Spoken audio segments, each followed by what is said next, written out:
con Ideas Propias aquí por CN23. Vamos a hablar de la región, vamos a hacer hincapié en la situación de Brasil, crisis política, su vínculo también con el momento económico. Antes de abrir la charla les propongo que escuchemos a la presidenta Dilma Rousseff, que en las últimas horas dio algunas definiciones en un momento verdaderamente delicado del gobierno del PT, quizá la crisis más profunda desde que, dicen los analistas, no solamente lo que uno pueda llegar a opinar o formarse una idea, el momento quizá más crítico políticamente, decía, del PT desde que está en gobierno. Compartimos la palabra de la presidenta Dilma Rousseff. El pueblo brasileño ha salido a las calles. Bueno, si hablamos de la situación económica en Brasil, tenemos que sacar algunos datos: un desempleo del 6, una inflación de 5, un déficit de 10.500 millones de dólares. ¿Cuál es el mensaje de la presidenta para los brasileños? Mira, Brasil tiene una de las menores deudas si la comparamos con las de otros países. Cualquier país de Europa tiene una deuda en relación a su Producto Interno Bruto mayor que la de Brasil. Brasil tiene una deuda de alrededor del 60%. Las deudas de los países europeos en relación al PBI están alrededor del 100%. Brasil tiene una inflación alta según los estándares europeos, pero está alta momentáneamente. Tomamos una medida de protección al empleo parecida a la alemana en el momento de crisis, que será bastante eficaz para frenar el desempleo en Brasil. Entonces, le diría que queremos salir rápido de la crisis y que vamos a lograrlo. Presidenta, sus índices de popularidad han descendido bastante. Las últimas elecciones tampoco fueron fáciles de ganar. Dilma Rousseff va a acabar esta legislatura. Dilma Rousseff va a terminar su legislatura. En cualquier país del mundo se puede sufrir falta de popularidad. La mía es consecuencia de una situación económica bastante adversa. Tengo la certeza de que va a mejorar. Lo que importa es que, sin duda, estamos trabajando duro para que Brasil salga de la situación de crisis. Sacamos 50 millones de brasileños de la pobreza y los elevamos a la clase media. Somos la séptima economía del mundo. Nosotros tenemos hoy 378 billones de dólares de reservas. Somos un país sólido desde el punto de vista macroeconómico. No tenemos burbuja económica. Nuestro sistema bancario es absolutamente robusto. No hay razón para que Brasil no vuelva a crecer. Estaba pensando qué poca atención le da la prensa local a este tipo de palabras políticas, más allá de los comentarios. El mandato de Dilma Rousseff es hasta 2018. Tiene un vicepresidente que muy a lo cobo se está pidiendo incluso el juicio político, que va ganando cierto apoyo en la población. Anoche hubieron cacerolazos importantes, llamados cacerolazos VIP, sí, por el sector de la población que lo protagonizaron. ¿Qué están observando en la situación en Brasil? Yo primero la pondría en contexto regional, porque no es casual. Problema en Venezuela, problema en Brasil, problema en Ecuador, en la Argentina lo no podemos. Cuando decís problema, decís avance de la derecha. Intentos de distinto tipo de crear conflictividad y desestabilización. O sea, avances no necesariamente democráticos. Así es, así es. Bueno, uno no, después de leer, yo tenía por ahí un artículo que hoy me lo olvidé de traer, pero el tema ustedes lo vieron en los diarios. Después de ver que Estados Unidos espió no sé durante cuántos años a Japón, ya habíamos visto que había espiado a Alemania, a Francia, a Brasil. En Japón, dice, además espiaba al Banco Central y a las principales empresas japonesas, que son competencia además. Es decir, ¿qué tema de seguridad nacional hay allí? Es un tema de competencia de mercado, son las empresas que compiten directamente con las empresas de Estados Unidos. Primera cuestión. Segunda cuestión, creo, con prudencia, porque estamos hablando de una economía, como dice Dilma Rousseff, la séptima economía del mundo, entonces hay que ser cuidadoso, que se han adoptado una serie de políticas públicas que van no en la dirección correcta y que son las que generan los problemas. Hace 18 meses... Brasil tiene, el PT tiene una alianza con partidos de centro-derecha, claro. Y el ministro de Economía responde a esa... No, pero el programa que se votó en octubre no es lo que se está haciendo. Es cierto que el programa ya es un programa que ha hecho concesiones porque tiene una alianza y toda alianza significa conceder. Pero en ese programa no estaba previsto poner un liberal de ministro de Economía. Vos fijate que hace 18 meses los pronósticos del propio Brasil era que en este año Brasil iba a crecer 2%. Los pronósticos ahora es que va a decrecer 1,5%. Es decir, que la brecha entre aquel pronóstico y este es grandísima. 3 puntos y pico. 3 puntos y pico. Dilma dice y tiene razón, sacaron a 50 millones de la pobreza, hicieron un montón de cosas, pero con otra política. Claro. Lo que creo que hay que analizar es cómo han presionado determinados sectores de la gran burguesía brasilera para este giro en la política. Que hoy, ¿por qué está en problema? Porque buena parte está sustentada en lo que ella pone como virtud. Tenemos 378.000 millones de reservas, pero eso por una entrada masiva de capitales, y hoy están sufriendo el proceso inverso, con el anuncio de aumento de las tasas de Estados Unidos y demás, no lo pueden contener.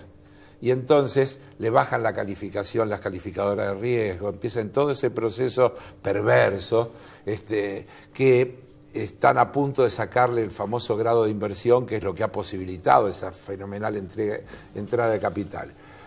Las políticas basadas en metas de inflación, las políticas basadas en ajuste fiscal para resolver los problemas inflacionarios y demás, terminan inexorablemente mal. Pero leo otra cosa de lo que decís, Carlos, que si uno quiere coquetear con consensos con cierto sector de la derecha y del establishment, no te garantiza ni buenos resultados económicos ni tranquilidad política para el gobierno. Porque cuando te debilitan te voltean. Nunca es una lección interesante. Por eso la clave sigue siendo que en Brasil también creo que hay un gran debilitamiento, la fuerza política que tiene que responder a un gobierno popular, que en este caso es el PT, y que también el PT ha perdido rol político, ha perdido sentido y contenido, digamos, de la radicalidad que supo tener y de protagonismo popular en otra época. Bueno, y además también tenemos que decirlo con dolor, hay elementos de corrupción de la derecha y también en el partido popular, en el partido de gobierno, y la corrupción es repudiable, es corrosiva y debilita a los sectores populares. Les quiero preguntar si la corrupción, por supuesto hay que investigarla, nadie puede estar de acuerdo con la corrupción, pero si no se ha convertido en los últimos tiempos en una suerte de artefacto cultural de la derecha para tratar de deslegitimar gobiernos populares y desnudando una carencia de argumento político. Sí, es un artefacto, pero el problema es si la tenés o no la tenés. ¿Pero qué gobierno no la tiene? No, pero hay un tema de grados. Todos los gobiernos del mundo puede haber y no gobiernos puede haber corrupción. El asunto sí es una cuestión marginal, menor, ¿no es cierto?, que no tiene sustancia en definitiva, o ha inficionado a buena parte de las grandes empresas del Estado. ¿Pero deslegitima todo el resto de las políticas? No, eso es una acción política, ese es el dispositivo que decís vos de la derecha. De la derecha potenciada por la cadena O Globo, que es el monopolio más importante que tiene el mecanismo de comunicación social. Ahí ni siquiera tienen alguno que otro periódico, radio o canal de televisión amigo, como puede ocurrir en la República Argentina, con algún grado de afinidad de distintos medios. La cadena O Globo hace una erosión sistemática del gobierno constitucional, lo cual se suma a los casos de corrupción flagrantes que han tenido y, por supuesto, a los errores políticos. Yo creo que Brasil, lamentablemente, porque es el aliado principal de la Argentina y es casi un continente dentro del continente, y la gravitación que tiene en toda la región, está atravesando una crisis política mayúscula, con resultados o con consecuencias que seguramente, y esperemos que se puedan, digamos, diferir, pero a la brevedad, con este cacerolazo VIP y con todo, digamos, el andamiaje que se está armando para la destitución, para el impeachment de la Presidenta de la República, podemos llegar a fin de año con un escenario realmente adverso. Carlos. Sí. Primero quiero decir que no hay corrupción de izquierda o corrupción de derecha. Hay corrupción. Sin embargo, se la trata distinto. Por ejemplo, de los escándalos de corrupción en España se habla poquito, muy poquito. Segundo, en Brasil mismo, algunas de estas cosas que hoy están saliendo a la luz vienen de la época de Collor de Mello o aún de más atrás. Es decir, que son mecanismos de corrupción que están enquistados en el aparato estatal y que por distintas razones no se deben haber podido resolver o no se ha actuado como corresponde para poderlo resolver. Y tercero, seamos cuidadosos, porque en Brasil hay lanatas también. Entonces, esperemos que la justicia, la investigación, las cosas determinen, porque lo que, como dice bien Edgardo, lo que dice el Arreo Globo, lo que instala el Arreo Globo, no es necesariamente la verdad. Más bien diría, generalmente está lejos de la verdad, como pasa en la Argentina. Sí, lo interesante es debatir, aun si efectivamente los casos de corrupción son ciertos, qué rol tiene en la deslegitimación de distintas políticas de Estado. Un tema pendiente para nosotros también, desde ya, ¿no? Bueno, antes de meternos en la foto de la semana, quisiéramos pasar un aviso, porque el próximo jueves, corregime, Juan Carlos, el próximo jueves tenemos una actividad muy importante en el Centro Cultural de la Cooperación Floreal Gorini, allí en Corrientes 1543, a partir de un proyecto de Juan Carlos Junio, que busca transformar Campo de Mayo en un espacio donde, a partir de distintas actividades, se pueda militar políticamente. Bueno, ese tipo de... se te fue la mano. Sí, ahora lo aclaramos, sí. Porque si no nos van a querer acusar que queremos hacer una comuna socialista o algo así. Es un proyecto que efectivamente yo firmo con Carlos Heller, también nos acompaña en este caso Jorge Rivas, Raimundi, un núcleo de diputados, pero efectivamente es un proyecto que nace desde nosotros. En realidad yo también me equivoco, nace en la comunidad de Derechos Humanos y Universitaria de la zona norte y oeste del Gran Buenos Aires, que durante muchos años vienen peleando para que se logre instituir un Instituto de la Memoria, precisamente en un pedacito de 4 hectáreas de Campo de Mayo. No es transformar Campo de Mayo. No es transformar Campo de Mayo. Precisamente, Campo de Mayo es una enorme guarnición y que viene desde 1901, fue fundada por Roca y aquel general Richieri, que todo el mundo conoce la avenida, pero es muy poco lo que sabe del tipo, donde fueron asesinados y desaparecidos 5.000 compañeros militantes políticos, sociales y culturales. O sea, fue uno de los 3 grandes centros de matanza en la Argentina, con la ESMA y la Perla.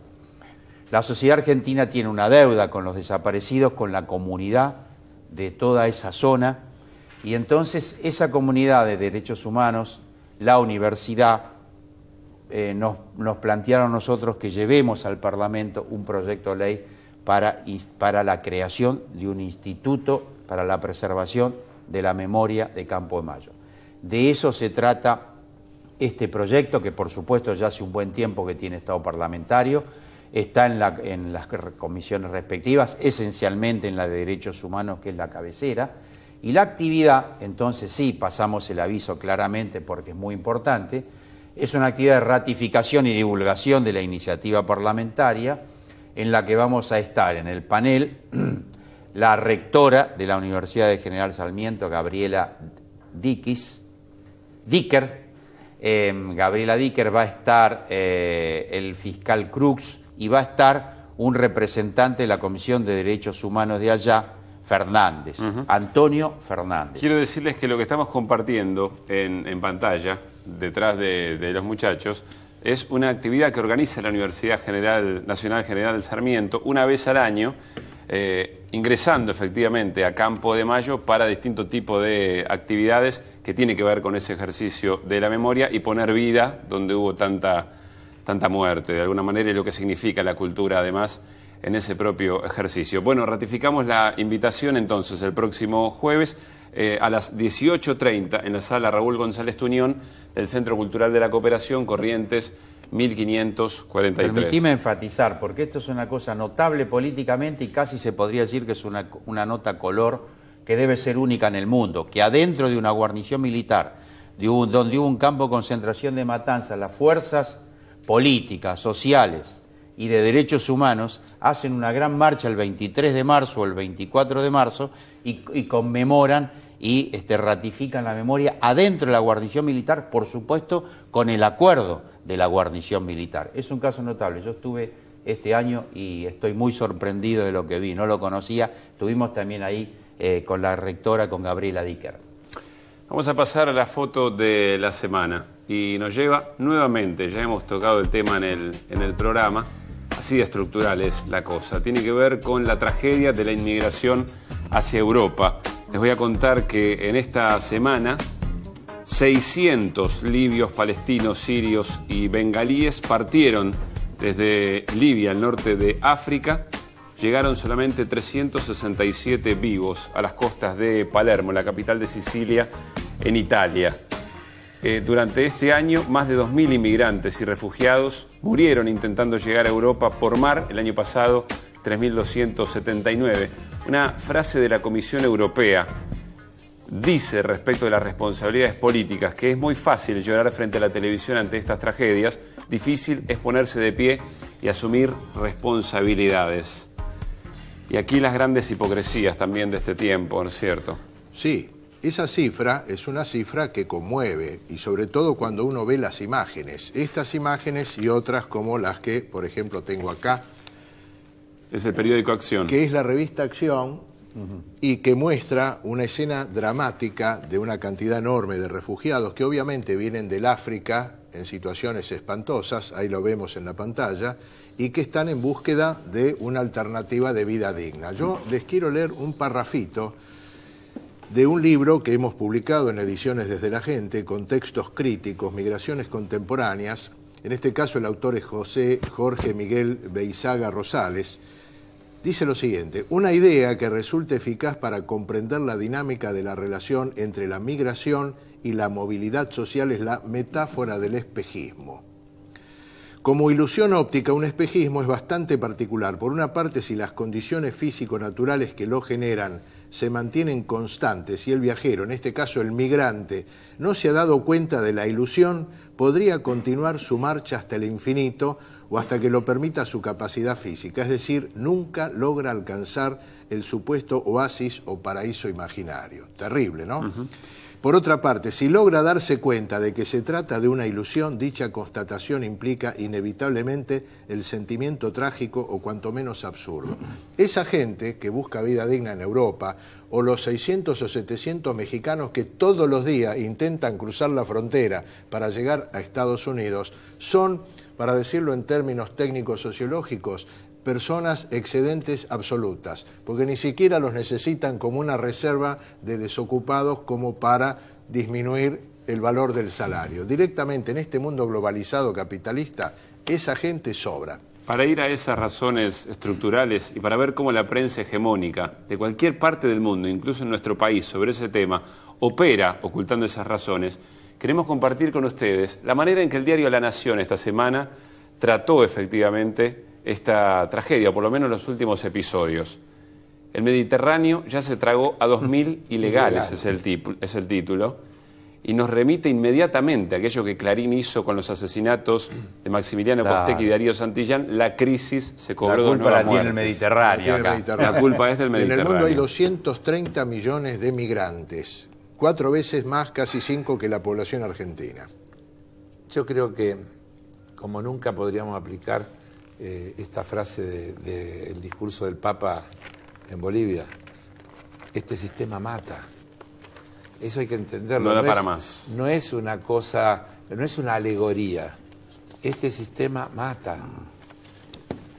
Mata por desesperación, mata de hambre, mata por falta de vacuna, mata por falta de agua potable. Y es tan dañino y perverso que mata a pesar de la abundancia, porque sobra para que eso no pase. Como era la figura del autobús, del colectivo. Del colectivo, o los 80, los 80 que entran en un 85. autobús. 85 que entran en un autobús. Tiene el boleto picado, Juan Carlos. Tienen la riqueza equiparable a la de 3.500 millones.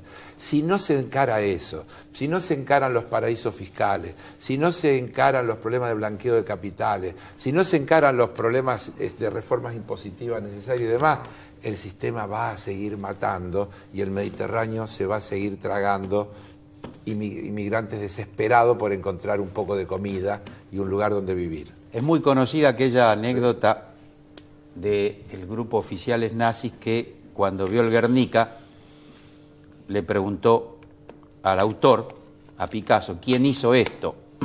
Y él le dijo, ustedes, ¿no es cierto? Esto es así, ¿quién está haciendo esta destrucción de un continente entero? El capitalismo, que tiene ya un grado de insensibilidad y irracionalidad absolutamente injustificado. Se podía hablar de política en Veda, ¿no es cierto? Creo que sí. Creemos que sí. Ojalá que tenga muy buen fin de semana, ni hablar de lo que significa y deseamos para el ejercicio electoral del próximo domingo. Buena semana también, y el viernes a las 11 de la noche nos reencontramos aquí para nuestra charla política de cierre de semana por CN23. Que la pasen muy bien.